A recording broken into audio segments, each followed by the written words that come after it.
Hey, everybody. Welcome to another episode of the Mile High Game Guys board gaming podcast. I'm your host, Adrian. I'm Zach. And I'm Jeff. And I'm sleep deprived. I'm a little sleep deprived, too. We are all struggling in our own special ways. Yes. We are in the most struggle bus today. Jeff, could you give me just a little bit more heat on my cans here? To use the professional terminology. I think it's that one. That's there it is. Yep. Yeah, heat I think increased. Right there. Thank you. Now I can That'll hear be the one rich Terraform timber. rating, please. That's a board game reference because we're a board game podcast. We are. Oh. Even if we didn't stream a board game this week, we still remain a board gaming podcast. That's true. I don't have anything clever for engagement this week. I mean, my reference to a board game via turning your headphones up seemed pretty engaging to me. There you go. Perfect. Let's move on to what we've been playing. So this is a board gaming podcast. We do talk about board games, mostly in the form of what we've been playing. Normally we start off with what we streamed, but we didn't plan last week for a stream. And then as we got closer and closer to Friday, and as I kept throwing out idea after idea after idea after idea and getting shot down over and over and over again. You said that like at game night. Mm-hmm.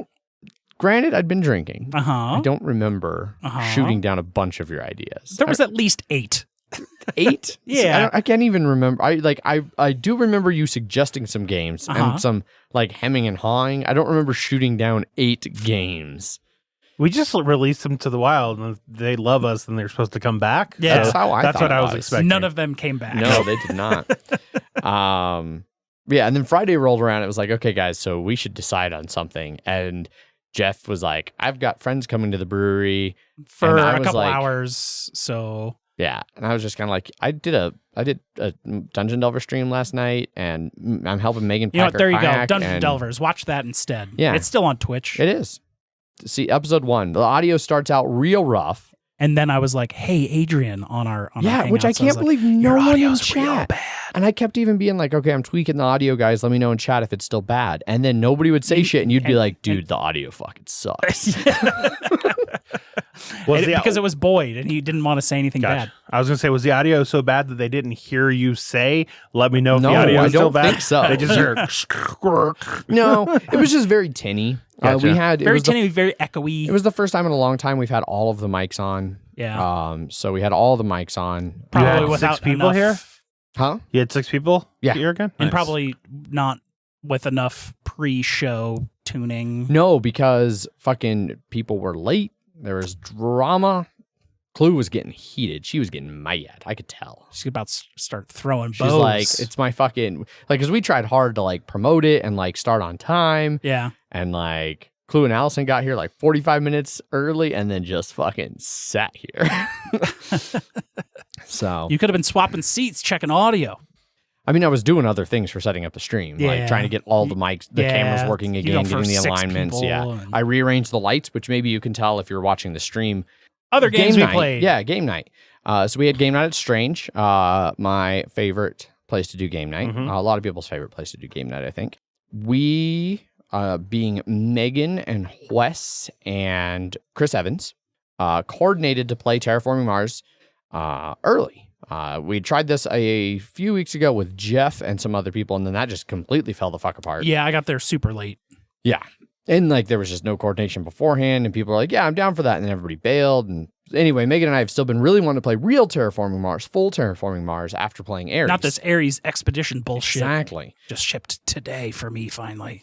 So we organized that. Megan and I got there about 5:15, about 45 minutes before the official start time. I got it all set up. Wes was the last to roll in, probably about 5:45, I want to say. So we got started just before the official start of game night. 6 p.m. Yeah. Mountain Daylight Time. Daylight Time, yeah. I can never remember. We're in daylight savings right now. Yeah. And the game went really well. I did not win. Wes won. Woo. That does sound like a good game. Yeah. No. Big fan. Did Megan beat me too? No, Megan got last. That's right. Megan did get last. Ooh, Megan a got rare dead Megan last yeah, place. She had a little bit of a struggle bus. She had like almost no presence on the board going into the last like, couple rounds. Was this drafting? No drafting. It was drafting. Okay. Like we were all experienced gamers. We went full whole hog. Okay. Was she just waiting for someone to play the production card and it just never did? And she just, I Probably. think you're thinking of the card game. They No, don't I'm- actually do that. no, in the I'm bo- saying she was just like, I just need someone to play the production. And you're like, we're not playing that anymore. It's, oh, that fuck. was my joke that I was doing. I know. Okay. Anyway, it was kind of a bizarre game. It was another game of it where oceans went out really quick, like before heat or oxygen it were out. was they super were early, all and I was out. like, all of your oceans are done already. yeah. Weird. I felt like I had a pretty strong engine going. Obviously, just didn't end up quite as good as Wes's. Wes and Chris Evans both absolutely clean fucking house on the awards. Like the milestones were one each to 3 different people. Megan, I think, got one of those. Gotcha. And then awards, first and second on all 3 of the awards was either Chris or Wes. Gotcha. Like no one else competed on those really. I had a good amount of point cards. Wes had even more. And so yeah, it was good though. It was nice to play full Terraforming Mars again. And for starting just 15 minutes before the official start of game night, it only took like just under 3 hours, like 2.5, 2:45. We always have to add a 25% increase to time to any game we play at game night. least. Yeah. But we were right out in front, so people coming in kept coming and talking, but we kept rolling. We focused up and we made it I'm new happen. here. Fuck off. Go talk to someone else. There was definitely one point where I saw like a guy come in and he had like a bag with like a game in it, like just one, and he came in and he was kind of looking and like everyone there was clearly playing games or involved with games, but he still had that like deer in the headlights look. And I was like, V! And she looked over and I just pointed at him. I was like, go. And Attack. she ran over there and was like, hey, welcome to game night. Come play a game. And like, drug him off. Yay. I was like, yes. It's like, this is why V is one of my favorite game nighters, because I just have to be like, awkward person, go say hi. And she's just on it. Not that V is awkward, but the person that Yes. you're pointing at is awkward. Yes. We're all awkward. Oh, we Mhm. all are very awkward. Because I remember being that guy the very, very first game night. Like I had Catan in my bag, and like I didn't even have that was like, the first game it was that a very, very first everybody one ever. was that. Well, because I still got there a little late. People were That's- playing yes. games, and so I went and sat at the bar and like had a whole beer to work up my courage. This was Bicycle Bicycle Cafe? Cafe. Cafe. Yeah. We didn't even have that big table. It was just some tables off to the side. Yeah. Like 10 people total. It was. Did they still have that little tiny patio back then too? Maybe, but we didn't use it. The little tiny side one that, not the new one, but I know what you're talking the about. old patio. I don't know. There was an old outdoor area, and then they No. expanded, and then they closed. Yeah. Yeah. Anyways. But yeah, so it was good to play Terraforming Mars again. Terraforming Mars. It went well. Wes won. Wes won. Chris I got Evans. I got second. Chris Evans got third. Okay. Chris Evans, third Mhm. place. I think. Yeah, he did. Okay. Brutal. Yeah. Tough time for Megan and Chris Evans. Yeah. So after that, so somebody who'd been to game night before in the before times, but I'd forgotten. Like a lot of the people that are showing up nowadays. Yeah. I talked to him a bit, and then he was like, "Is that your bag of games?" I was like, "Yep." And he's like, "Can I go pick one?" And I was like, "Yeah, sure." And then I went around to go like talk and say hi to some more people. And when I came back, he had picked out Now Boarding, I did see that being played. and then he'd picked up 2 new players, and then he'd picked up Megan. Yeah. And so then there was not a spot for me. Ah. It does technically play 5, but I don't remember that it being table great was for it. Yeah. small, and it's not great at 5. And I also didn't want to teach at that point. Megan was super happy to teach. Apparently she walked by and she was like, "Oh, Now Boarding. Like, I think my fiance brought that. Like, I really like that game." They went, "Do you know how to play?" And she's like, "Oh yeah, of course." Like, "Do you want to play?" She's like, "Yeah, sure, why not?" And they go, "Do you want to teach?" She's like, "Oh, okay." It would have been good if she just like, Yes. nope, and then just sat down. And she Or just walked away. No, she just sat and she's just waiting. It's like, all right, I'll Go for play. I'll play, but you guys gotta Gotta learn read it. out. learn. Gotta read out of this rule book, Yep. which I don't remember being the best. It's fine. It was a lot of those edge case things that happened. It was hard to find. Yep. So then I got caught in the dreaded, like, no new games open for 2 hours loop at game night. Everyone's busy playing games. No one's Yeah. starting up games. Yeah, and like people would finish a game and then just immediately start something different with the crew that was sitting at the same table. And it was Yeah. like, no, you're supposed to scatter. You got to scatter after a game. So I did a lot of wandering around and just chatting and Serpentine. drinking. Serpentine Babu. And then I ultimately ended up sitting down to play a 3-player game of cribbage with Zach and V, which for I would say 70 to 80% of it, Zach looked unstoppable. Just for context, the last week, V basically was like, Zach, you want to teach cribbage? You want me to teach me cribbage? And I was like, sure. I didn't have my board with me. So I told her I'd do it this week. And so after I played my first game, we went and played cribbage. I taught it to her and she won, which it isn't uncommon for teaching new people that game because it's so reliant on luck. Yeah. So she had already won that one. And then we were like, hey, Adrian, do you want to play? Because we could play again. And she's like, oh, sure. Or you were like, oh, sure. And then it was good to show her 3-player cribbage too, which plays slightly differently. So. It does play a little bit differently. So yeah, you did very well for a good chunk of it. You were scoring some very hot hands. Mm-hmm. I had, on the other hand, a hand where I scored 0 on my hand and then I think a 2 on my crib. Or maybe vice versa. So there was maybe, yes, but there was also the hand where 3 out of the 4 hands scored 0 points. Oh yeah, that was a thing too. I think. Wow. It was the crib was the only thing that scored points. I think that was me. Yeah, I think that was my 0 crib. hand and 2 crib. But no one scored. It was 6. I remember it was 6 you had. Oh. Yeah, but it was... I don't know. Yeah. Anyway, the points were scarce for chunks of that game. For everyone except Zach. And... for a time. And then V started to close it on me because for a while it was like I was joking that I was the average of V and Zach's scores. Like I was just right in between them, kind of fluctuating. And then V started to catch up to me and I was like, oh no, I'm gonna lose. And then I got hot right at the end when it mattered the most. And I had a couple real big hands. And in my hands, the hot hands went cold for me. Yeah, you came up like just short of pegging on your deal. And then V's deal was a low point one, and then it was my deal and my it was her deal, and you I scored first. And I scored, but I think it was a situation where we were all close enough. We all would have correct. We all would have hit it, but you hit it first. Yeah. So it felt good to get a cribbage victory.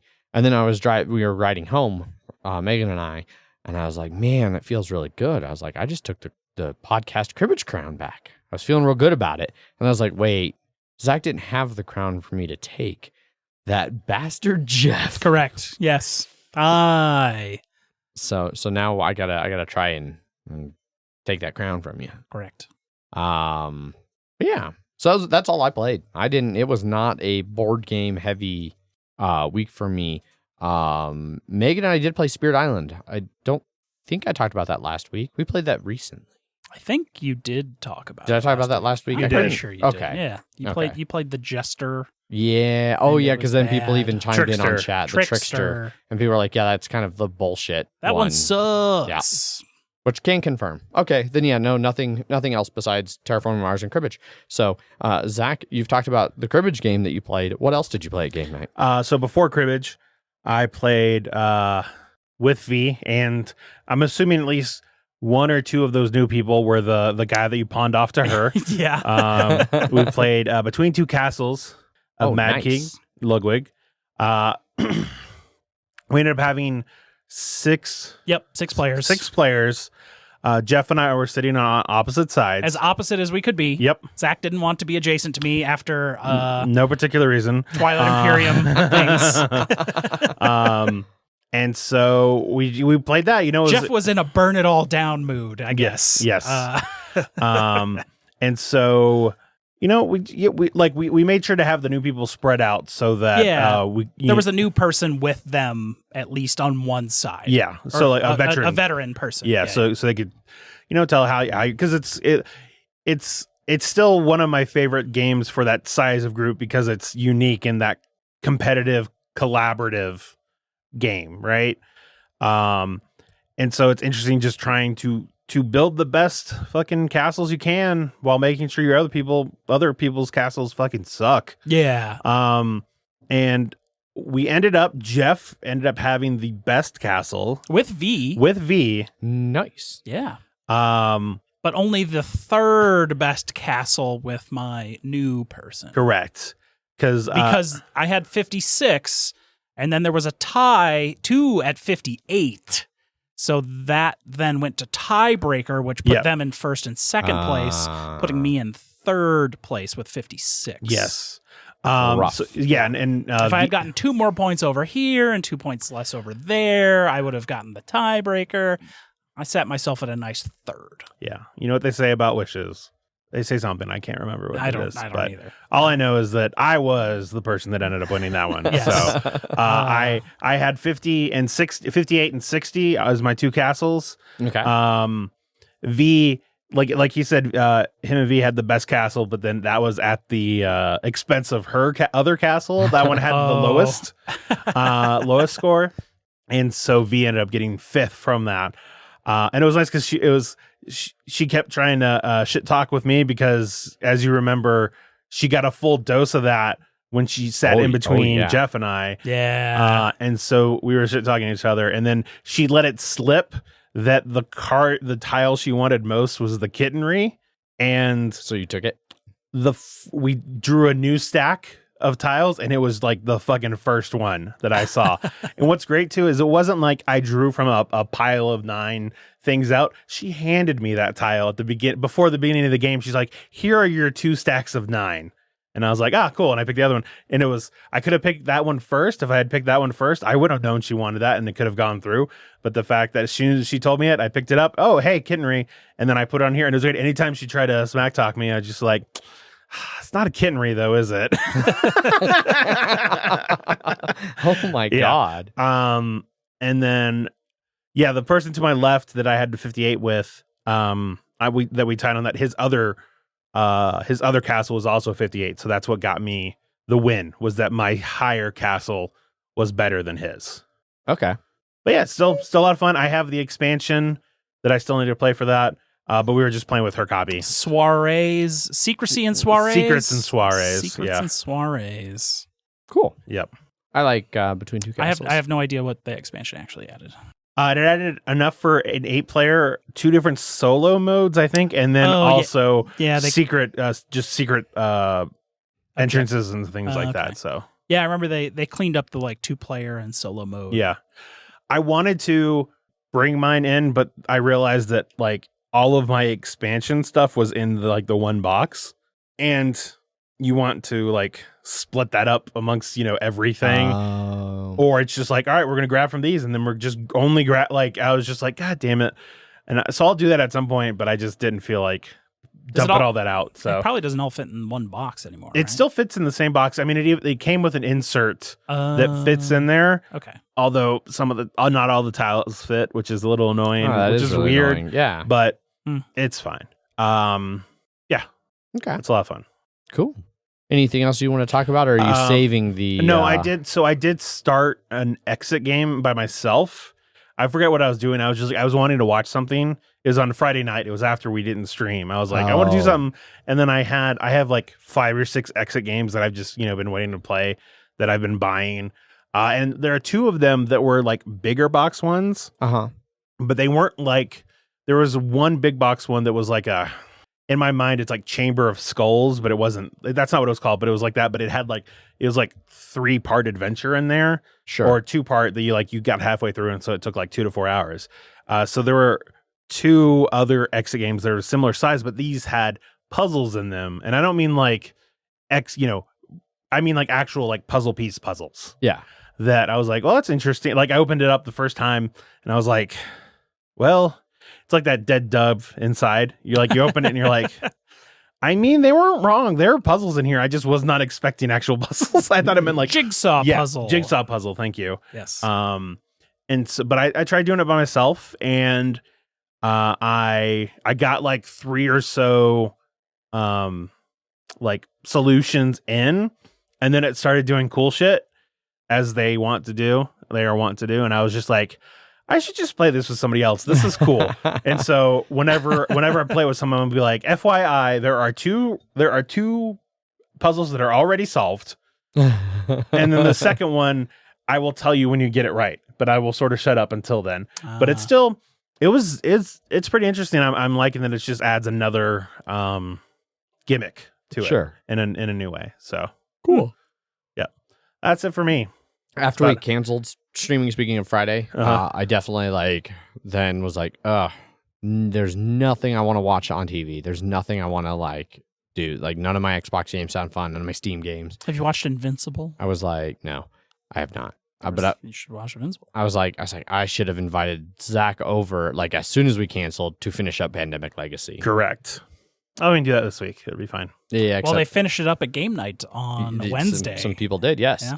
I did think of a digital game I played that I'll do at the very end. But Jeff, what have you played? The only thing I have played beyond what we've already talked about is JIME, which is, of course, JIME. The Lord of the Rings Journeys in Middle-earth, including the Shadowed Paths expansion. Good old loader JIME. The old loader JIME. Loader JIME. No, loader. Loader. Loader. Loader. Loader JIME. Loader JIME. So this was a brand new campaign. It was the first DLC campaign, the one that was from the core set, which I purchased. And we have attached Ant and Julie into our campaign crew now. So it's Paul, Zach, Julie, Ant, and myself. 5-player game of Loader JIME. Yeah, how did that go?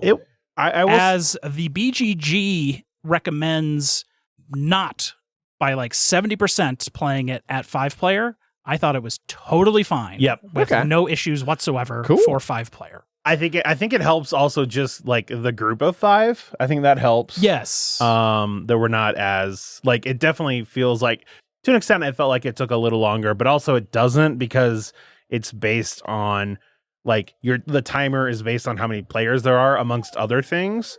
And so it would the timer went quicker. Mm-hmm. As we were playing with more people. Because we would get 6 threat per turn with our characters, where in this we had 10 at a minimum per. At a minimum. But it seemed like the end was also larger. Even though we were getting 10 minimum per round, it seemed like it was that, 66% larger. Yeah. Because we added the 2 extra players. The time limit. But it didn't seem crazy larger because you can get more done with more people per round. You really can. We noticed that in was it the third one we did? Because we just kept getting spawns. I think it was the first one where we just kept getting spawns and spawns and spawns. The first one was the battle map. It started out with battle. No, I'm talking about it was the big journey map, but we actually felt like we had people in a bunch of different areas. Yeah. And when you finally hit that end objective and you need to go to one part, it didn't feel like everyone was so spread out because people could get there to help out with it. Yeah. Because sooner. I know we had at least one mission. We lost one mission because we were all up top. And we were like, oh shit, everybody needs to get down immediately. Yeah. Here it was sort of built like a Y, and we had people on all 3 sides. Yeah. Staying away from the giant archer group. Yes. the giant elite archer group. It also introduced a new gimmick of forests that were disappearing. Yeah, so we were removing tiles on the journey map as the forest. The living forest was closing and opening different paths, which ended up being these 2 that would kind of swap.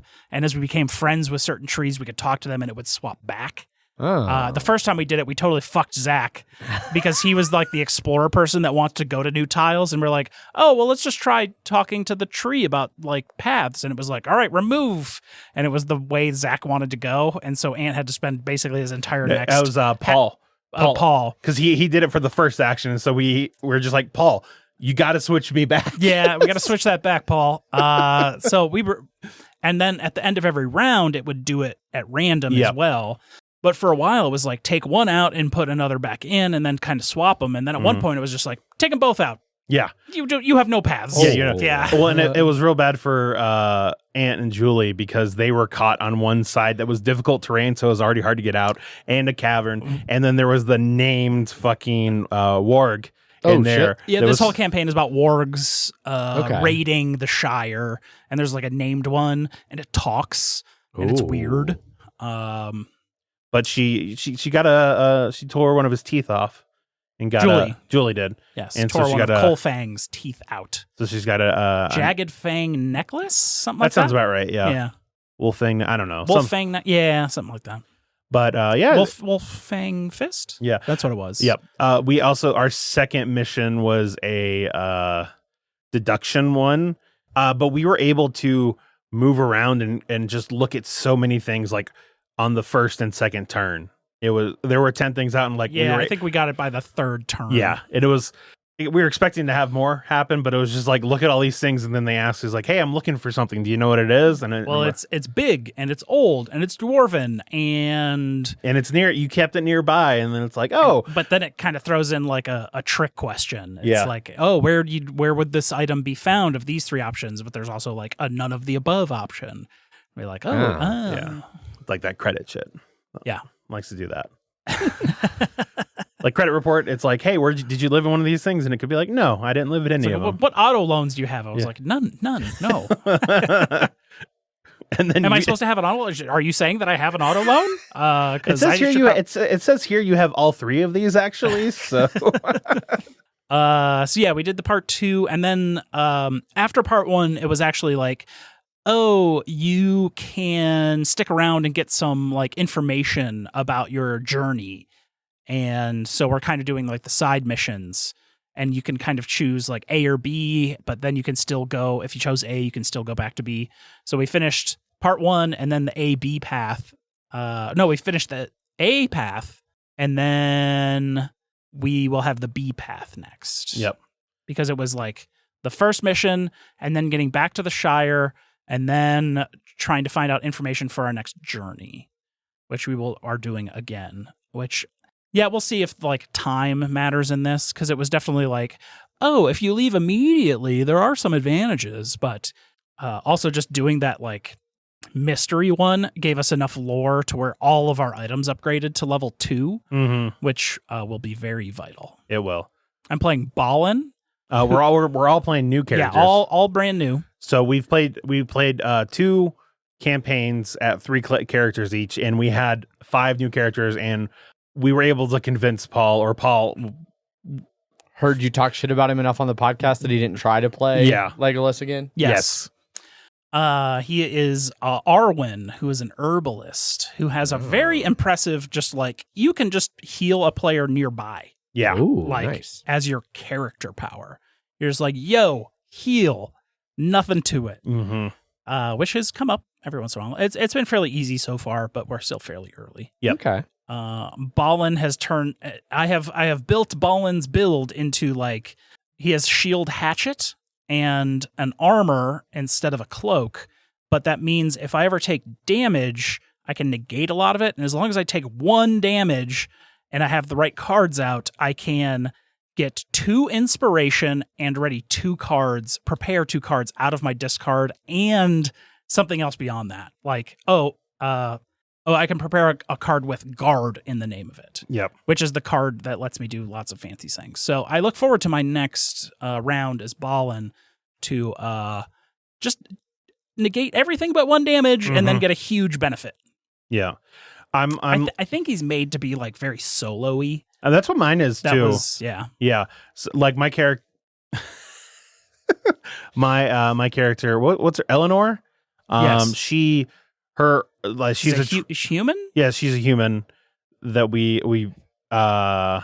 that she's a traveler, and so when she explores a tile, I can just give out inspiration. You get an inspiration, and then you can just give out one to anyone you want. So it is 100% better for me to explore than anybody else. Yeah, because that's 2 inspiration that we get, and also I can give it to whoever needs it, like Bilbo, who wants to have a bunch of those. Yeah, so, and who has like a cap of 6. Yeah. No, and it's and like we said, Paul is, as of right now, actually playing support-ish characters. But I told him, I'm like, if you somehow get like plant nukes, you're not supported anymore. Herb nukes, yes. Just a I would be very impressed if that happened. Yeah, to be fair, I'm not going to say don't use them. Yeah. I'm just like, you're not supported anymore. That's all I'm saying. The support healer, or no, the murder hero, murder healer. Yes. The always famous damage healer. Yes. Yes. Good old DPS healer. Yes. Mm-hmm. Cool. Yeah. We've won all 3 of those, and we're going to play again Saturday. Yeah. And it seemed like everyone liked it. Mm-hmm. And yeah. I need May to hook me up with that employee discount friend so that I can get good deals on getting all the add-on shit. The JIME big box is pretty expensive. Yeah. All of the JIME stuff is expensive. It's like $13 for the mini expansions.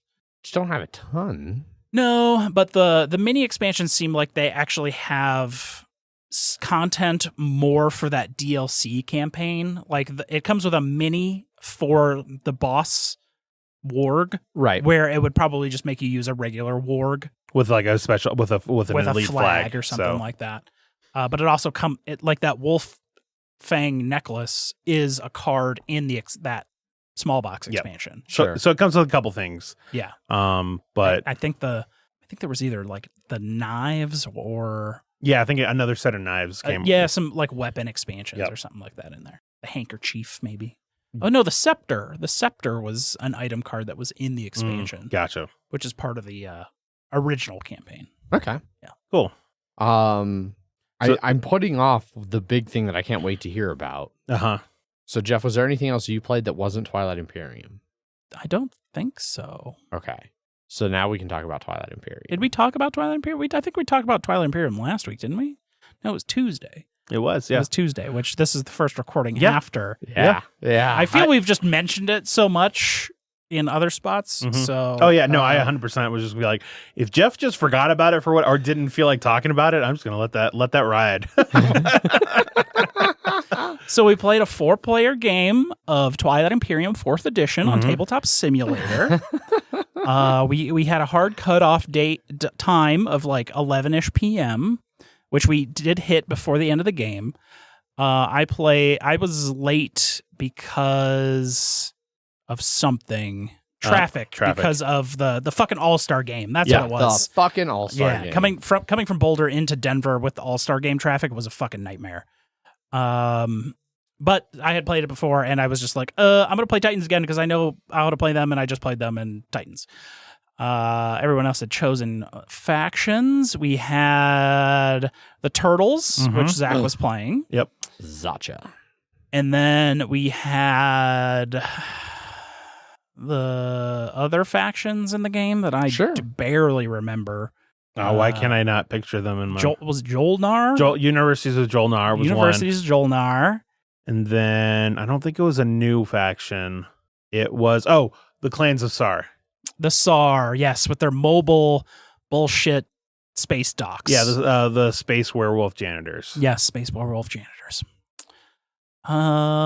So the game started, and then I got some tech, and then I invaded Zach's home world and claimed it for the rest of the game. On the second Third round? Beginning of the third round. Third round. Yep.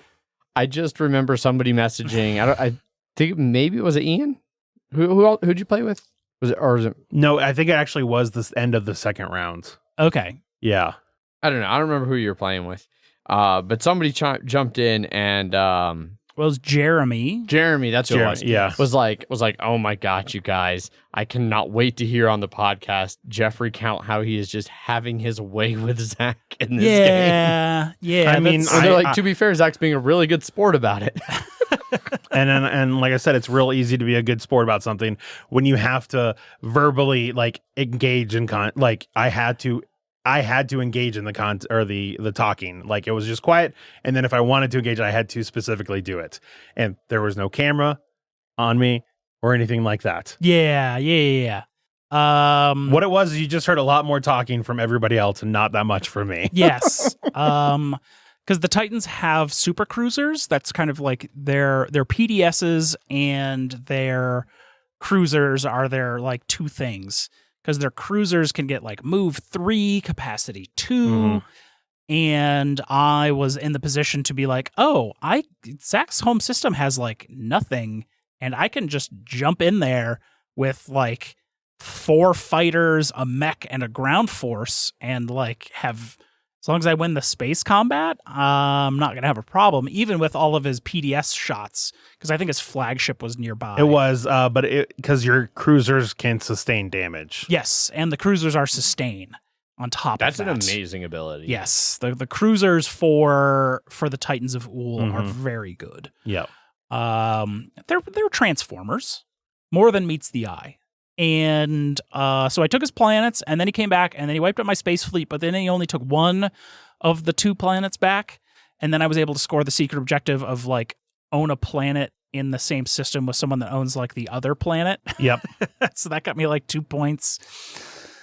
I wasn't getting really any of the other points much at all. No. The beginning of the 3rd round, you had taken leadership, and I took diplomacy. Yeah. And had you not immediately, because I think you also took production that let construction. Yeah, that's what I meant. Sorry, construction that, and you had the ability to like let you produce on that because spot. I had been voted for a law that lets you, when you build a space dock, you get a free production from that built space dock. So I was able to, like, due to leadership, go first, activate the system, and then build a space dock, which also then got a free production. Yep. Which then kind of solidified my foothold in Zach's home system. And had he not done that as his very first action, I would have been able to do diplomacy, which shut down the system. Not even shut down the system, but my racial ability lets me take a planet I'm adjacent to that has no forces on it. I think I did have a mech there. No, we killed each other. That's what it was. That's we killed each other, but because of that, I couldn't take it back from you, and so I would have been able to get my planet back for free. Yes. But because you did that, I couldn't do that, and then so my other, my only other space dock was in Hope's End, which was like 3 spaces away. Yeah. And so I just had to spend a couple turns just building it and then trying to move. Like basically it was like build, move. And then on the 5th turn, like I had half of my troops here and half of my other ones, and then I was going to consolidate. And Jeff was like, you know what? I'm actually just going to come in and kill your stuff now. Yeah, I just came in. Yeah. So in the very previous turn, we had a law that was going to make all mechs lose all of their abilities except their sustain. Yeah. So everyone would lose their faction ability for all their mechs, which everyone has, because everyone has a faction specific mech. And then you gave support for the throne for 4 and be like, make this happen. And then I threw a vote in for 4 to just make that, not happen. And then I played like Deadly Game or something like that, which was like, because I voted for this thing, that means it's not going to happen. All of my planets will be exhausted. This agenda goes away and we don't replace it. Yep. Oh, damn. Yeah. So there was no for or against. It just disappeared. Yeah. But his support the throne stayed. Which is fine. No, basically what it was is at the end of the 2nd round, Jeff was like, Zach, I don't want you to win in this game because I can't score any points if I don't have my home system. Yeah. And then at that round, you're like, Zach, you're down. I'm gonna kick you while you're down. Yeah, it was definitely that. And then the next round was just like, Zach, you don't get to play anymore. Really, you're still here, but I'm going to cripple your entire forces. Yeah. And then so you kicked me on the ground, and then you kicked me again into a grave. Like you just kicked me into a hole, and I was just like, well, you broke my leg, so there's literally nothing I can do. And then it was 11 o'clock, and I was like, thank God. And then it's over. Yeah. And it was staying competitive points wise. It ended 7-7-6-1 at the end of the game. And I probably would have pulled into the lead if the phase 2 cards had come out a little different order, because I had a lot of them, but the first couple were not something I could do. Mechatol got a lot of action, that's for sure.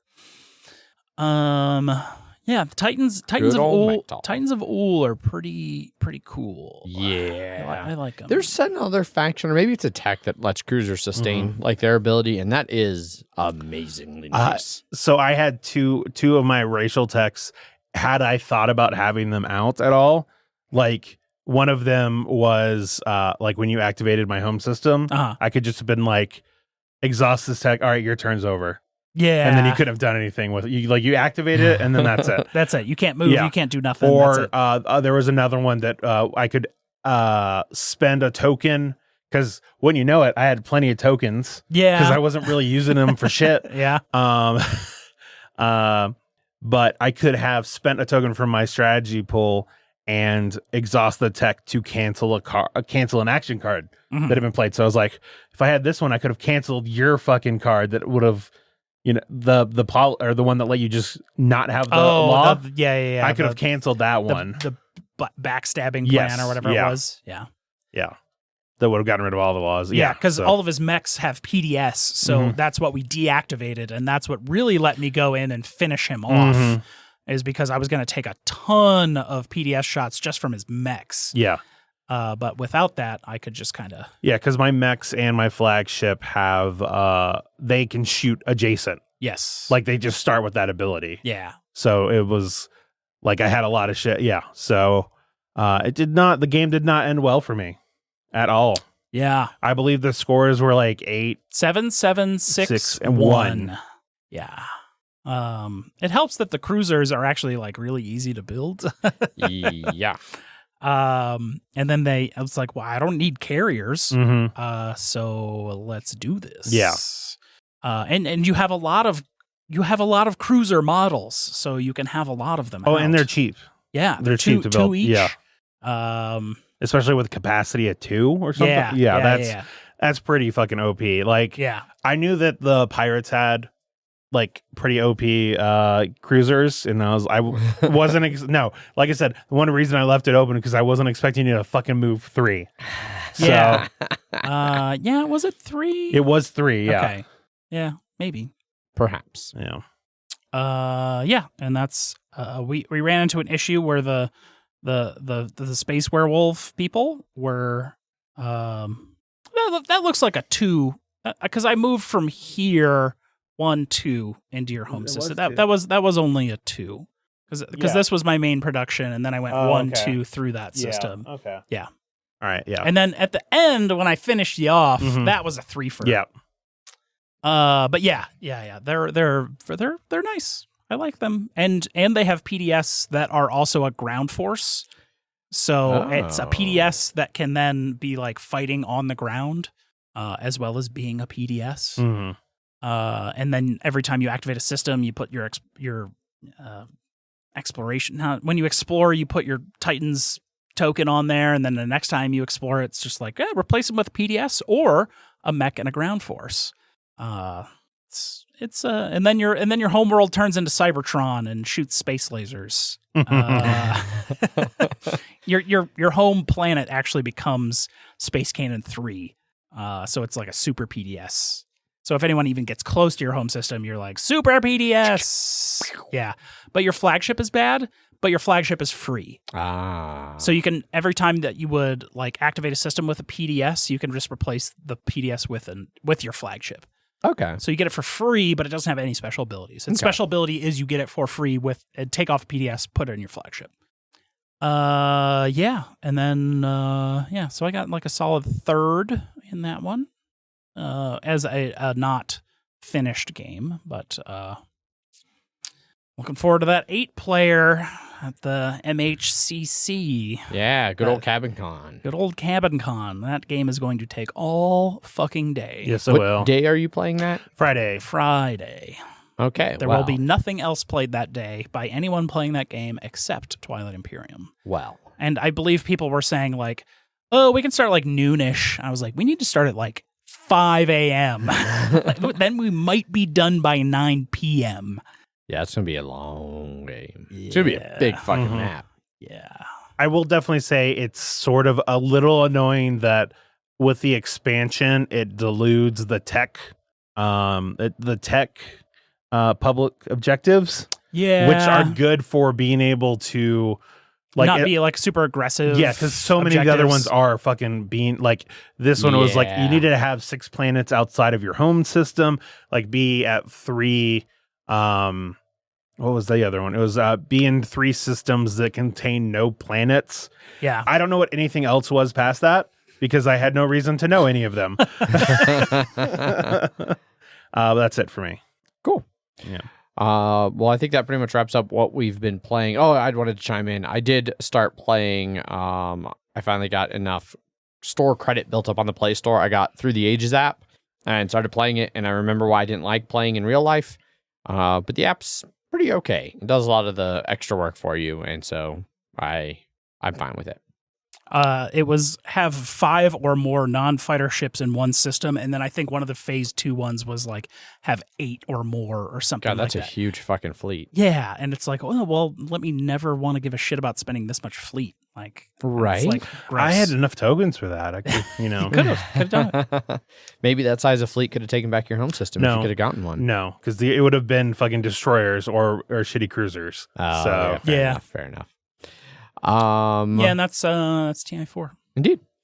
Also, while you guys were discussing that, huge shout out to Ofer for gifting 5 subs to the channel. Woo. And then Woo. the other Wes W, cheered us 100 bits. And between them and then me re-upping my own personal Prime pledge, we hit a hype train, which is a thing. Died immediately. So it's a thing. It got to level 2. Wow.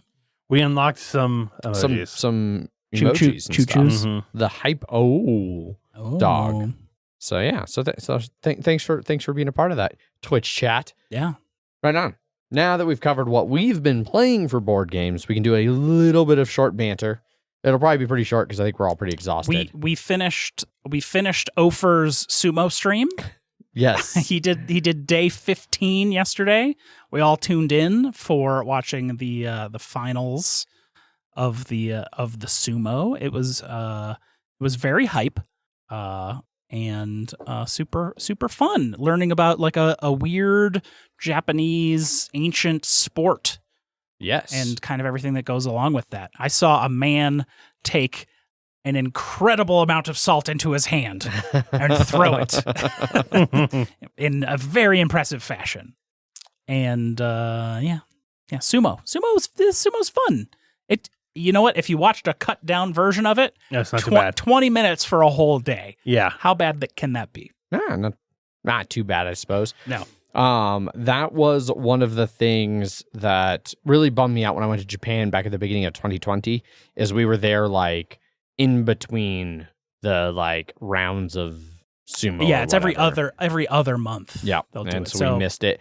And 2 weeks, then 6 off, then 2 weeks. I and think. we were in Tokyo the 1 week of like, it was like 2 weeks on, a week off, 2 weeks on, that the Kabuki theater wasn't going either. So we couldn't go watch sumo or Kabuki. And it was like, Gotcha.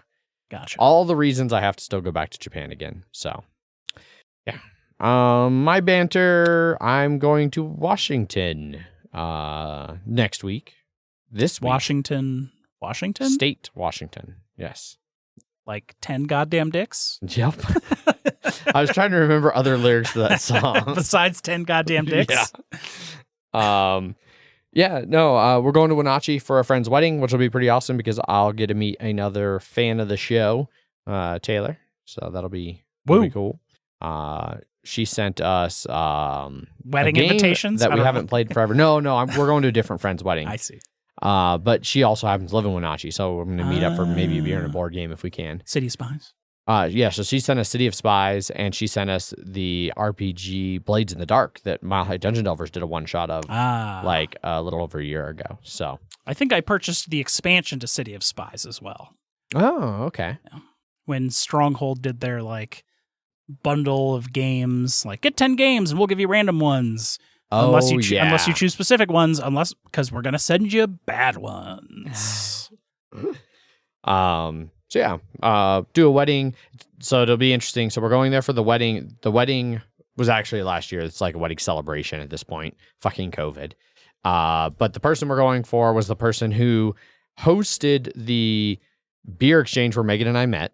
So that person like is an equal friend of both of us. And then Megan has a friend from travel nursing, that she met who now lives in Wenatchee. And then I'm going to hopefully get to meet up with Taylor and hang out with her. So we're going to go for a mutual friend. And then we each have other friends that we're going to go hang out with. And so that'll be cool. Neat. Indeed.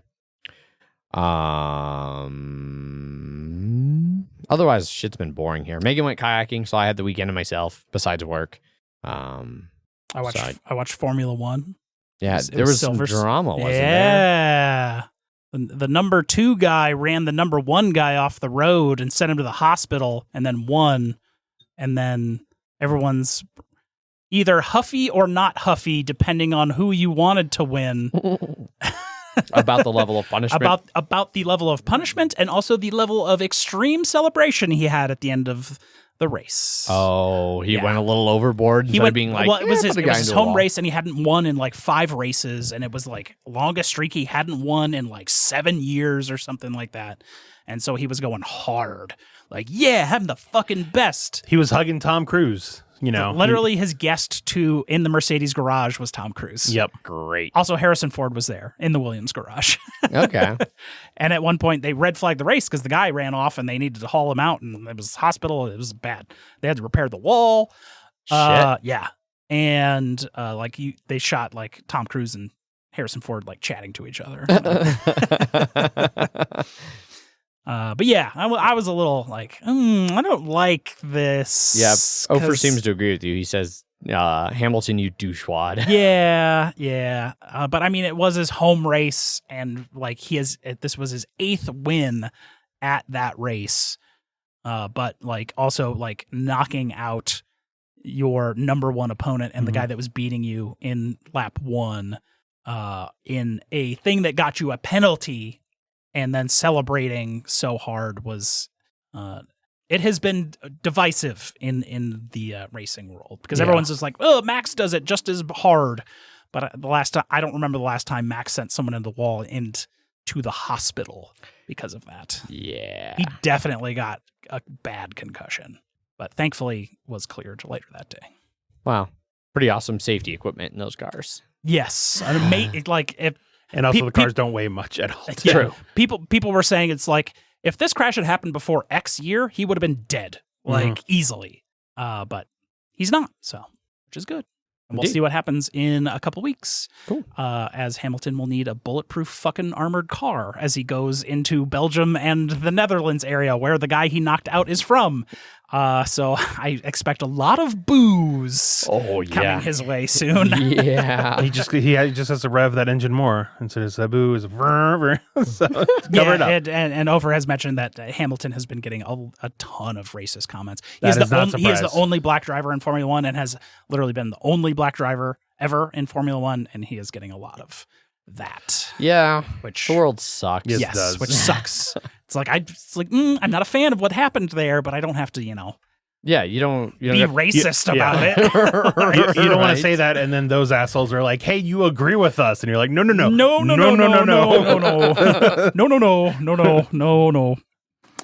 But yeah, I look forward to the next race. See what happens. Cool. Christian Horner, the team principal, had a lot of very interesting post-race conversations with people and was very not happy. He specifically was like, I hope Hamilton is pleased with himself. Yeah. Oh my God. Yeah. And a lot of the comments were like, yep, he sure is. He got first place and is waving his flag around. Yeah. Yep, he sure is pleased. Yeah. Drama. Yeah. Drama. Gotta love good drama in sporting events. Yeah. Yep. Like fucking Conor McGregor shattering his ankle. Mm. I didn't talk about that last week, but that was pretty great too. I loved all of that. Anyway, any banter from you, Zach? Loki season finale ended. Oh my God. And it was Very good. so Very good. Very good. It's definitely been my favorite of the 3 Oh, for so sure. far. Because I really liked a lot of Wanda, Vision, and Falcon Winter Soldier, but I wasn't that big a fan of either endings. Yeah. And I thought this one stuck it hard. So yeah, the ending was great. My problem a little bit is just like I'm very entrenched in like all the shit that it means for the future, and I knew like I was just waiting for confirmation of one thing to happen. That when it did, I was just like yes, and then and so I was just like. I want to watch. My friend is watching it right now and he's enjoying it, but he has no context of anything happening in the future of that. Sure. And to an extent. And so I'm like, I want to see how he feels about that ending, because it definitely is like, was I too biased to not absolutely love that finale? See, I still don't know what you're actually talking about, like what the thing was you were super waiting for confirmation of. I have some ideas of what it might have been, but like I still love the fucking ending. Like I wasn't super waiting for any one particular thing. Like when I saw the person they go to. You weren't part of the Mephisto stuff in No, I was WandaVision. not. I was not part of any of the Mephisto stuff in WandaVision, or the Mephisto stuff at the beginning of Loki. Yeah. All I'm gonna say is that I just, like, in my mind, immediately the first thing that happened is Brooklyn Nine-Nine. Vindication, yes. So yeah. But I think that confirms what it is you're talking about, and I didn't know that that's what that was going to be, and so for me it was just like, oh, it's him. Oh, I saw he was playing this person in the things, and then so yeah, really good. And there's gonna be season 2, so I'm looking forward to that. Spoilers. Unfortunately, I mean, that was just announced, but like not even in the show. So yeah. Unfortunately, since then there's been like a dearth of things I feel like watching. Like I'd gotten so used to like looking forward to that. Hey, in August we got What If by Marvel. That new trailer from that came out, and it's like, yes, please. Yeah, it looks real good too. Yeah. Real excited to get one last dose of Chadwick Boseman. And fucking at the end of Loki, it made me relook at what that show is going to be a lot more different. So, no doubt. Yeah, I don't think there's anything else that I really care. I saw Pig. About. Pig is good. See Pig. Is it only in theaters or is it streaming somewhere? It is only in theaters as far as I'm aware. Okay. How long have you known about that movie? I mean, I had heard of it back when like Willy's Wonderland and stuff was getting announced, because it was kind of like, boom, like he's gonna have like a boom, boom, boom, boom, boom bunch of movies. So it's been a while. Okay, I'm just trying to remember if you had anything previously other than me being like, hey Jeff, this movie Pig is coming out. Yeah, I'd heard of it quite a while ago. Okay. Because it was like someone had posted of like, look at all these fucking insane movies Nicolas Cage is about to make. Willy's Wonderland being one of them. So it's been quite a while. Okay. And this has been his best in a long Yeah, that's what you're saying. You said this is actually like a legit good movie. Yeah. Not just like good for it's very insane. It's a very indie movie, but it is also very good. Okay. Yeah. Cool. It is very well done. Nice. He speaks in this one. And if you ever want to see someone's soul die on film, go watch Pig. Interesting. It is very good. Pig is very good. Yeah. Cool. Well, let's jump into some news and Kickstarters then. Yes. I think we're all a little light on banter. We're all pretty wiped. So let's roll. No, it's just Spiel. I'm sorry. Huh? Well, let's just, as you were like, if you want to watch someone's soul die on film, go watch it. He goes, that sounds not fun. No, it's you can do the thing like in The Simpsons. Look, you can see his heartbreak right here. It's more of like what you're doing now is not the passion that you had back then. And and explaining that to someone who has veered right instead of left. Gotcha. It's like you are not following your dream as you are telling someone who has a very successful career of like how much they are failing by succeeding. Gotcha. Sure. Failing themselves. Sure. Yeah. It's very good. On that note, Spiel DR. News and Kickstarters, starting with the Kenner Spiel and Spiel have been announced. Yeah. So the Spiel DR went to Jeff's recent game that he talked about on the show that he liked so much, Micro Macro Crime City. Yeah. Apparently it is still very hard to find a copy of this. I picked it up from Time Well Spent, which is like a local Denver, Colorado, a local Colorado. I think they're based out of the south side of Denver. Yeah. Lakewood, maybe further south. Yeah. Yes. Yeah. But a local distributor, board game company seller. Picked it up from them because I'd seen it posted. I was like, well, I'm probably not going to find this anywhere else. So, all right. I picked up that, and what was the other game? You were there, Zach. This was about Westfax. Micro, Macro, and did Dave come? Red Rising. Yes, yeah, he dropped it off because I was like, oh, we're going to be down at Game Night Westfax. That's nearby you. Because it had been weeks of being like, I'm up in Boulder, and then I still have to drive home, but I don't want to drive 30 minutes past that. So, hey, we're going to be here. And it's like 9 minutes away from where you work or whatever. So, damn, I missed on seeing all the cool people at that game. And then he like played a game with Zach, I think. Did he play a game? Who? Sorry. Dave from Time Well Spent. No. Okay. He just hung out and had a beer. Yeah. He just talked for a little bit and then bounced. Yeah. Yeah. But Micro Macro.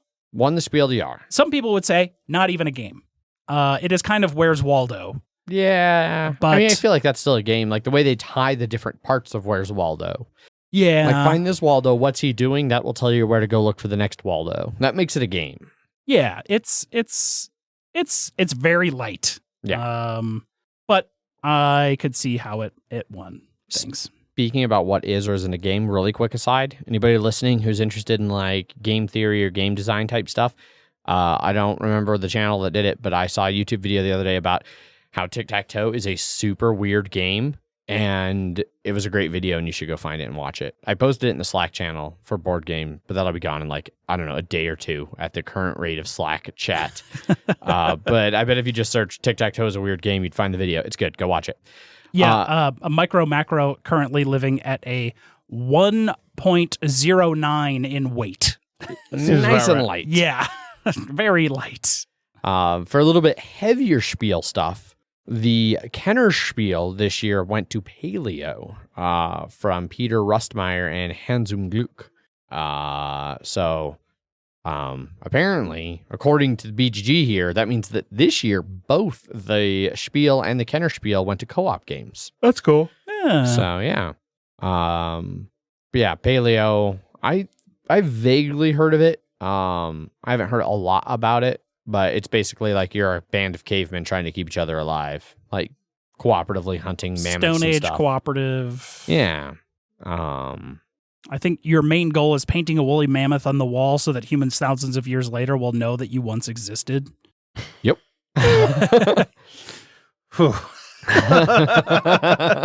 little hit of existential dread there, Zach. Yeah. Okay, you just think the mammoth painting looks cool. Preserving a record of your past existence is gravy. Yeah. Yeah, I'm pretty sure cavemen weren't like, this is for people in the future. Well, a lot of them were like teaching. Yeah, well, and I saw a cool thing that apparently like a lot of like cave art, and like they're kind of overdrawn, or they have like these vertical lines that are really weird. But apparently, if you will look at them under like torchlight or firelight that flickers, they almost move. Okay. It looks like they move more like a movie or like a. I see. Like looking at cave art with like still lights is like not how cave art was painted or meant to look or any of that. Gotcha. The original high frame rate stuff. Okay. Exactly. Zach gets it. You know, it was a Peter lot of Jackson. He was way. It was after his time. It was a lot of mirrors shining light into things, and then the aliens came for the fifth element. Also that. Yeah. The name of the adventure game we talked about last week. Did you just read the line above that? I read from the bottom up. My bad. I don't remember talking about an adventure game last week. I don't know. We'll find it out. And we'll talk about it in Slack. Oh, Jeff's got his notes. I mean, I have all the show weeks. notes. It's actually the perfect place to ask that question. Betrayal. I don't think Fox in the Forest. Nope. Stone Age. Nope. Maybe. Thinking of news, maybe. Oh, Dune Imperium, Machikora 2, JIME, Spreading War. Who knows how long ago last week was? Yeah. Yeah. Was it Kickstarter? Yeah, there was a Kickstarter. No, it was the Splendor guy. Yeah, the Splendor guy. Soul Raiders. Maybe. Blood of the Northmen. No, I think it was Soul Raiders. I think it was Soul Raiders. Soul Raiders. See, as a community, we cooperatively found that solution. Yeah, that's how we go here. Let's see here if it was Soul Raiders. Yep, sure was. I just saw just enough of it. Soul Raiders. Marc Andre was the designer. I was fun as much fun as I normally do. It's all staying in. Yeah, it's putting the wrong titles. Yep. I didn't even say those words. I know, because it doesn't work. It worked better as a title on that than what you said. So, because you also said what you were trying to say wrong. So, nice job. Anyhow, yeah. So those are the None two of you. things that. Goddamn. Those are Spiel. those are your final winners for Spiel. The Oscars of board games are The- complete. Yep.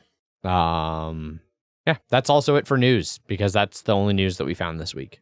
But we don't even need more news than that because it's so huge. Almost certainly not. Next up is Kickstarter.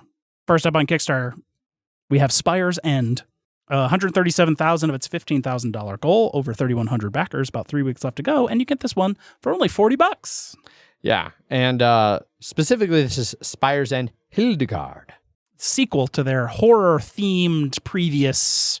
Spire Guard game. Yeah. Yeah. So this is a game for 1 to 2 players. It's just a really light little card game. It takes 2 to 3 hours for a light little card game. But it's just a adventure game. It's basically 4 chapters. It's 400 cards. Yep. Very little setup. You have 400 story cards, and you just kind of roll through them. Glorious story cards. Glorious story cards. And basically, you're the adventurer Hildegard, and you're going through the deck. So, like, they have a little bit here where you start off, chapter 1, the Gray Oaks, one of the first cards. You're fishing. And so you do some fishing stuff, and then you get a 64, and you go there, and that's the Cobbly Creek, and you have a little roll where you roll accuracy 4, set 1, and then it'll tell you what cards you might go to for what happens there. And so it just kind of changes like that as it tells you a little lighthearted story about this character, Hildegard. So it's kind of like a choose your own adventure, I guess. You'll be making choices if you scroll down. Yeah. Then those choices will send you to like one card or another card. But you could have cards that it's sending you to like card number 2, but card number 2 could be 3 different options. There's 3 2s. So in this specific example, it's breakfast. Yeah. What are you going to have for breakfast? And then there's 3 different options. Each one of those could have benefits or like it could have bigger benefits, but it might cost more. And then you will have less money. So you can just get a little trail mix, or you can have bread and buttermilk for your breakfast from this inn. Yeah. And then you take that, along with you. And your choices might also pull cards out of the deck, it seems like. Like this one says pull cards 88, 89, and 90, and then go to potentially breakfast or whatever. So, yeah. So yeah, you pull cards out of order, choose between duplicates, things like that. You talked about the different types of breakfast. Tells you to go to different pages. 3, 4, 5. Yep. You choose 3, you get your nuts and nibbles. Pay gold, place your trail mix in your inventory, and then you can be like, ask for directions or get an early start. And that will depend on, where it takes you in your next steps. Mm-hmm. It goes through their combat. If you ever have any type of combat stuff, it's really simple little dice chucking, immediate outcomes, things like that. I don't know. It doesn't seem like it's a violent game. Cool. Yeah, it's very much a more lighthearted in the world. Yeah, which they do mention at one point in the Kickstarter that the original one was very heavy and dark. And so they more mature. Specifically wanted this one to be a little bit more lighthearted. Yeah, like this pumpkin is shooting maize like fucking rockets as she shoots a scarecrow with a slingshot. Yeah.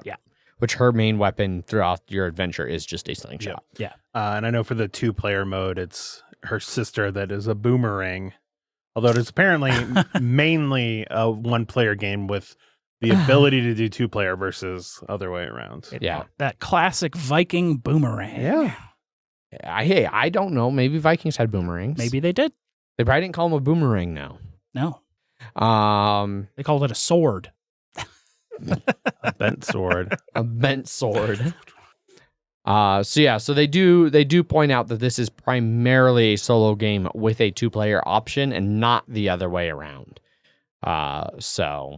If you're mostly looking for this to be a 2-player game, it's not necessarily designed with that fully in mind. So, yeah, $40. You get the thing. Seems like a not a terrible pledge. There was a very short-lived, like $80 pledge where you could get the original Spires End and this one, but it looks like that is currently still all gone. That is all gone, except for the $200. $200 is also all gone. Reward no longer available. Oh my god. Yep. That was also the only one that you could also get the original game for. So yeah, I like the art a lot. Art the looks art good. is really good. I'm strongly thinking about just hitting that purchase button. Smash that buy button. It looks cool, but I don't know if I'd actually play a solo game. Yeah, I mean, it seems interesting enough. It doesn't seem like super. I haven't backed a Kickstarter in a while. Yeah. That's what I'm going to tell myself. Yeah. Anyway. Spire's End. I'll come back to this page. You too can purchase it. Indeed. Just call it. No, you wanted to talk about Volfyirion, Jeff. So we'll talk about Volfyirion. It won't take long. Next up on Kickstarter, we have Vulferian. Vulferian Guilds, 234,000 of its $17,000 goal. Just about 4,000 backers. 2 weeks left to go, and you can get the whole shebang at its most popular pledge level, $55. Yeah, so fairly affordable in that regard. Most current Kickstarter worlds Yes. wise, at least. So Vulferian Guilds is the sequel to the game Vulfyirion, which was a deck builder, and this is kind of an expansion for that deck builder, as well as a chance to get a super fancy big box, a bunch of other expansions, and even some original copies of the original game. It's a 20 to 40 minute game for 1 to 4 players. It's a deck builder, very reminiscent, it seems like to me, of Star Realms, especially some of the later Star Realms. A competitive deck builder. Yeah. So basically in this one, you're building your decks, kind of like in any deck builder. You have the central trench that cards come out of and then flip into, very much like Star Realms. The way you win is to destroy everybody else's cities. So everybody is a guild that controls a few cities, and you have to destroy those cities, which also reminds me very much of like destroying the space ports or bases or whatever. Bases. In Star Realms. Yeah. The only difference is I didn't see any way to rebuild cities in this, so it does seem more finite, like whereas in Star Realms you can keep throwing out some of that stuff to keep providing you defense and yeah, it just goes in your keeping you discard going. until you shuffle it again. So, it takes, for those of you who know of Vulfyirion, this in the lore takes place immediately after the first game. I was wondering. Yeah, Good to know. I was very immediately concerned after actually the events of Vulfyirion. Yeah. If we don't have immediate resolution, I was going to be pissed. To this expanded Vulferian universe. Yes, they're growing the Vulfyirion. You know, between your Fast The Fours and VCU. Fast Fives, Thank right? you. the Vulfyirion card universe. Fast and Furious and Fast So 5. Too Fast, Too Furious? Yeah. Fast Five? Yeah. Is that what it was? No, No. sorry. What was the Fast and Furious 4 called? Fast and Furious. That's a dumb name. Yeah, it is. Anyways, How but about- the what about- end of that one Uh-huh. led right into the beginning of 5, right? There There was a bus. Yes, it did. Yes. Okay. Yeah. Just making sure. Yeah. And that's where I learned the physics of that universe are completely bullshit. That's where you learned that?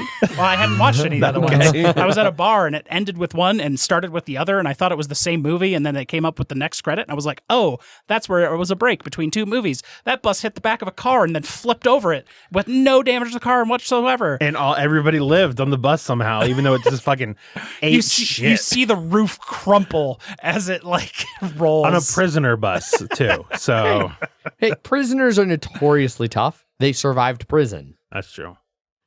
Anyway, Vulferian Guilds, not Fast and the Furious. Not yet. So the Kickstarter, I'm just saying you haven't found out the This is either a prequel or a sequel. Yeah. it is a sequel. Hashtag justice for Han better be in there. Oh my God, what is happening? I'm tired, all right? So for the $55 pledge Jeff was talking about, that's the most popular one. That's the Talaris Pride pledge. That one gives you the full exclusive core box, 2 monster cards, 2 exclusive Kickstarter cards, a bunch of expansions, Like the all universal the box. Yeah. expansions. Yeah. So it is one of the bigger pledges. The next pledge up, I believe, is the $65 one that I think does include the original game as well. Yeah. So 55 does not include the original. 65 does. So keep that in mind when you're, choosing your pledge. They've got just a ton of expansion boxes with, most of them having like 40-ish cards, I think. Yeah. Some little booster packs, things like that. Yeah. It's crazy. Yeah, Lots of stuff. There's a lot here. They do have a bunch of add-ons where you can get like wood tokens. You can get some coasters. Yeah. If you want some coasters. Sure can. With the art from the game. All kinds of add-ons. And sleeves, of course. You can get all the sleeves. Of course. Yeah. But yeah, I mean, I was like, $55. Get all of this? Yeah. $65 for literally all of it. The big box. Well, 81 I think gets you the most you can get in one pledge is $81. I'm not sure what is different between that and the $60-some pledge. The big box itself, if you get just the big box, comes with 6 card separators, a custom tray, and 4 foam inserts. It can hold 2 copies of the original Vulfyirion, 1 copy of the guilds, all the stretch goal cards, the ploy and omen expansions, all the card separators, all 3 booster packs, the treasure box, which is all those wooden bits Jeff was talking about, and 4 playmats. So it can hold a lot. That's got to be a huge fucking box. It's a big box. Yeah. So, there you go. It plays from like looking through the rulebook a little bit. It looks like it plays a lot like any of those kind of trench style deck builders. You've got like 3 resources in this one instead of just 2. Like, so instead of just having your buying power and your combat, there's a third one that like helps you get other kind of side special cards and controls the Vulfyirion. Because that was kind of the vague theme of the first one, is that you were trying to capture this crazy big dragon monster, Vulfyirion, and now he's captured and people can control him, so you can make him go smash your enemies. But they can also take control of him, and if he's smashing them, they can send him home, or if he's home, they can send him to go smash you. And so he kind of bounces back and forth, it seems like, smashing things, wrecking cities. Also, unlike Star Realms, you can actually like... Your cities have a slot where you can put a building card and a slot where you can put like a defender card, so you can actually like improve them, stuff like that. So, bunch of different stuff. It looks neat. And I think the base game is still kind of that Star Realms price, only like $10-15. So, yeah. If you wanted to try that. Not bad. Not bad. Lots and lots of stuff in the $81 pledge. Yeah, maybe you don't need the whole $81 stuff. It gets you a huge 120 millimeter dragon miniature. You know, so if you just want a big fucking dragon. If you want the Vulferion of Vulferian Guilds to have and smash. It also comes with 2 playmats. Yeah. The big box, all that shit. I mean, it comes with I feel playmats are not necessary. They're probably not. Played out. Almost certainly not. Like this idiot getting Terraforming Mars Ares Expedition playmats. I know, what kind of dick would do that? $25 for 4 playmats. What? No, I know. Wasn't too bad. I know, it's actually not that bad. Yeah. So that's Vulferian Guilds, which wraps up news and Kickstarter. So go check those out. No emails. No emails. No YouTube comments. I assume no BGG, Zach? That's what I would assume too. Love it. We'll say no. And if you did leave us a BGG, we sincerely apologize and we'll talk about it next week. We'll blame Adrian. Go right ahead. So that's going to wrap up the episode, I think, then. As we hit our peak of 9 viewers, y'all get to see the end. It's the end. This is the end. It's done. My only friend. Yeah. The end. If you want to get a hold of us, there's a bunch of different ways you can do so. You can send us an email. Emails at milehighgameguys.com. You can find us over on I was looking in the wrong section. You can find us over on Twitter, where I tweet under @MHGameGuys. I am Zach_MHGG. I am Jeff_MHGG. We have an Instagram account @MHGameGuys. Our Facebook page, facebook.com/MHGameGuys. If you want to give us a like over there. You can also go over to punchboardmedia.com and search for Mile High Game Guys or MHGG and find episode posts with links to show notes and things of that nature. The look on Zach's face tells me that might be a few weeks out of date. What? Punchboard Media? I'm not. No, I'm. This is a Boyd comment. Oh. What, Boyd? Jesus.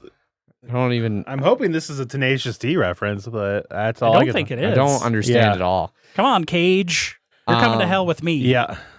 Moving right along. Moving along. But now you see why I was just like, we need- what? Yeah. We need moderators on our Twitch stream now. Yeah. Banhammer. Oh, this is the end movie. Oh, yeah. Mine, I forget that Boyd's also on like a fucking 20-minute delay. Mine was a The Doors reference. Mm. So Much less, that. Gotcha. Now you can watch Michael Cera be an asshole in that movie. And get pierced through the chest by a street light? Yes. Something like Yeah. that. I remember that movie being not good. It was not great. Anyway, Unless you want a bathtub scene with what's his name? Craig Robinson. No. That's the only person in that movie that I would have. The Eastbound and Down guy. Danny McBride. Yes. Yeah, if you want a bathtub scene with Danny McBride, there's your movie. There's your movie. Close second to Craig Robinson. Anyway, continuing to move right along. You can also find links over on the show notes to things like our Slack channel, where there's a whole bunch of awesome channels and discussions you can take a part of. Spoiler threads for, hot new shows like Loki, where you can talk all about the big reveals and the implications of said reveals. Are these women in danger? No, of course not. But the implication. Yeah. You can also find us over on BGG, where we have a guild number 2731. We do try to put up posts over there for whatever we're going to be streaming. This week's stream will be a 2-player something with Zach and Jeff. You guys are going to play something on Wednesday, 2 games on Wednesday. Yeah, we're pick? thinking Watergate and Lawyer Up. I really like Watergate. I have Yeah. not ever played Lawyer Up. Neither have we. Neither have we. So, You probably would honestly have time for both of them to do like a double feature stream. that's what we're thinking. Yeah. Oh, okay. So that's why we're going to play him. Yeah, we're going to play him and then see if we can do that. Yeah. Well, there you go. So you can check out and look forward to... Especially because I have the Geek Up bits for Watergate. So, yeah. So yeah, MHGG double feature. Yeah. And then as always, you can find our Twitch channel, twitch.tv/MHGameGuys, where that double feature stream will be this week. Potential double feature stream. Yeah. All kinds of fun stuff like that. That's everything for this week's episode. We're all going to go to bed because we're all dead this week for some reason. Yeah. Rough Monday. Yeah. Thanks everybody for joining in over on Twitch and catching the episode and contributing in chat and the new subs and all of that. This was, as I joked at the beginning, like nobody fucking watches these things, and then a bunch of people decided to watch this one. So that's pretty awesome. That is. And yeah, we'll be back next week. And, thanks to the patrons that also keep the lights on. Also, huge thanks to the patrons, the main sponsors of the show, since we got rid of our corporate overlords. Yes, they were very overlording us at all times. It's like somebody who bitches about a hororrible boss when the boss is just Like the super coolest nice and boss everyone ever. likes him a lot. Yeah. No, you are the problem. But no, we do super appreciate all of our patrons over on patreon.com/MileHighGameGuys. If you want to support the show financially that way, without also giving half of whatever you give us to Bezos, which does happen with the Twitch Bezos money. probably owns Patreon at this point. I mean, is there anything Bezos doesn't own? No. Jeffrey Bezos. You started it this time. I know. Come on, Jeff. Get Get him. 'em. That's it for this episode. As always, I've been your host, Adrian. I am still Zach. And I'm Sleepy Jeff. Bye. Send me to Sleepy Jeff.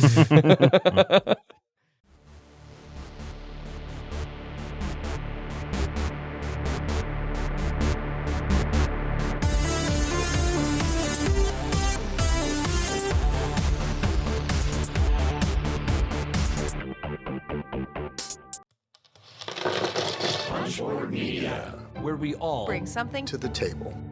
pull up a chair At punchboardmedia.com.